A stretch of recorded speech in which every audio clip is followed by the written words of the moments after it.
We hear this morning the story of two women. In 1 Kings, a widow that is gathering sticks to cook her final meal for her and her son before they shall pass away. But when she was asked by Elijah to get a drink, she went and got him one. And again, when to prepare some bread for him, she gave him everything, her last handful of flour.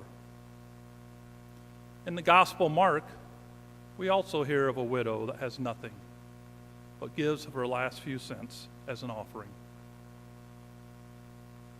In both of these stories, a widow is our main character, and with good reason. A widow during these times would have been a very low-class citizen. It would have basically been an outcast. No one to take care of them, usually someone that did not have very much. But yet, as we hear, they are people that are willing to give everything, all that they have. And as we're coming to the end of our church year, you may have noticed over the last couple weeks, we're getting a very direct message from Jesus. The liturgical focus has been on preparing for the end. We've been preparing to read for the end of time, our judgment.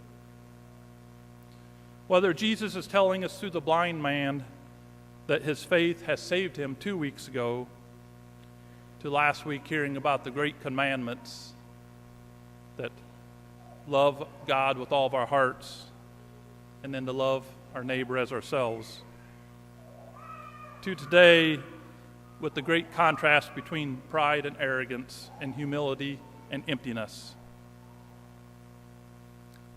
So I think if we really let today's reading from Mark sink in, it could provide us some insight.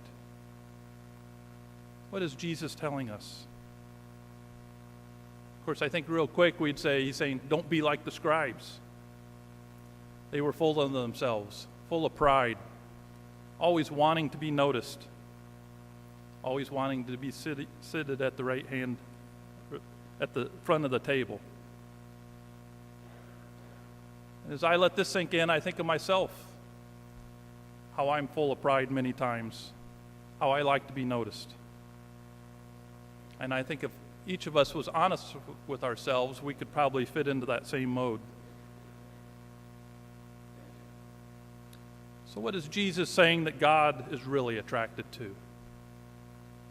The widow that's ready to give everything, full of humility and ready to empty herself. She gives everything. Just think about that. She gives everything. That's how we get to heaven, by being attracted to the same things that God is attracted to. That means letting go of all of our desires, our pride, our arrogance. And I think just saying this can just seem so overwhelming to us. It's, how do we start? Well, I think sitting in the pews here today, we all have started. We're all here with Jesus Christ. But taking those next steps can always be so difficult. So we need to look for little steps to help us empty ourselves to God. Look for things that are distracting us. As I think about this, I can come up with many distractions. But one example was I had games on my computer or on my phone. It was awful easy to play those games. It became kind of distracting, though. After really thinking about this, I deleted those games. And I actually downloaded the app called Formed. It's in our bulletin every week. It has great movies on it. It has podcasts. Help us learn about our Catholic faith. Then I also think about Facebook, how many things there are to see on there. So I tried to start following Church Pop or Ascension Press. Once again, things that will really help us continue to learn about our faith.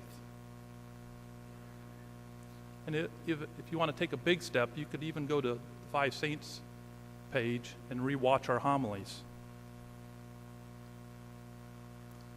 You could also take a step coming up next week in our fall mission. We have John Leonetti that's going to lead us in Surge of the Heart mission.